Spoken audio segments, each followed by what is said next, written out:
was our third date. Holly's brought me back to her place. I felt edgy because she's a good few years younger than me and lives with her strict parents. I tried to think of a way of getting out of it, but refusing would have looked like the cold shoulder treatment, so we've crept in. No matter how many times she told me her folks slept like logs, I was paranoid about them waking up, finding me in their home late at night with their precious princess. My plan was to have a good night peck and scarper, but Holly had other ideas. She's locked the bedroom door and she's pounced. Tinker, tailor, soldier, sailor, she said, unbuttoning my shirt. I pushed her away and I've buttoned back up. Not a good move. She's yelled, accusing me of not finding her attractive. I mean, it's a bit like saying a Scotch bonnet isn't hot. Holly's hot, alright? And yet I was making her feel as welcome as lice, but I had my reasons. Holly started to cry, saying that I'd gone off her. I told her I'd fallen for her, big style.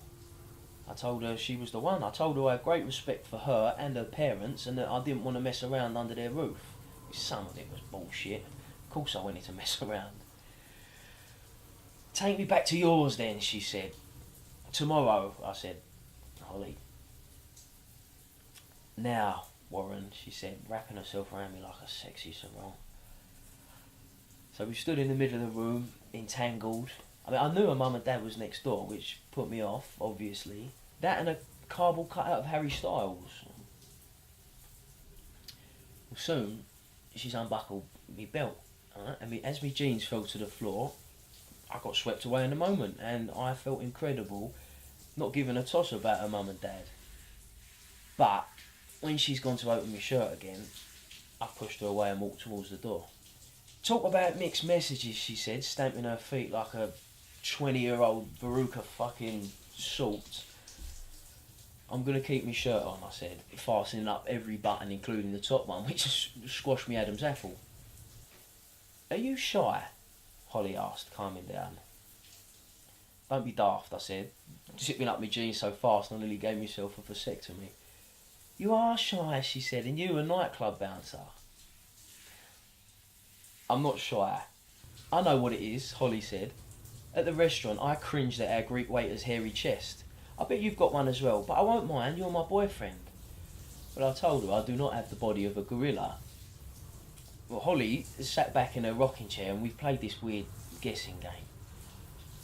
Are you covered in tattoos? I shook my head. Piercings? She said. I bet you're like the Tin Man all over. I shook my head again.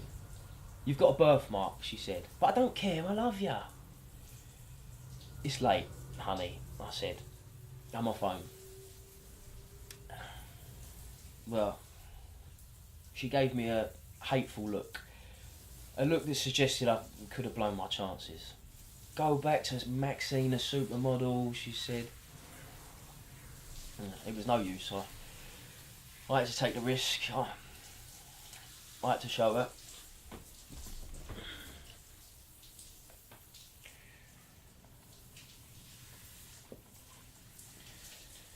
Carla loves Daddy.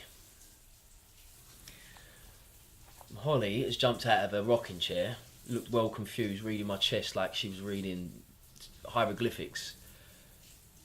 Carla's my kid, I said. She's only 6. She's a real handful. You have a little girl, Holly shouted overexcitedly. I'm sorry I kept it from you, but when we first got together, you said you hated kids, and I thought it might ruin the relationship. I don't hate kids, she said.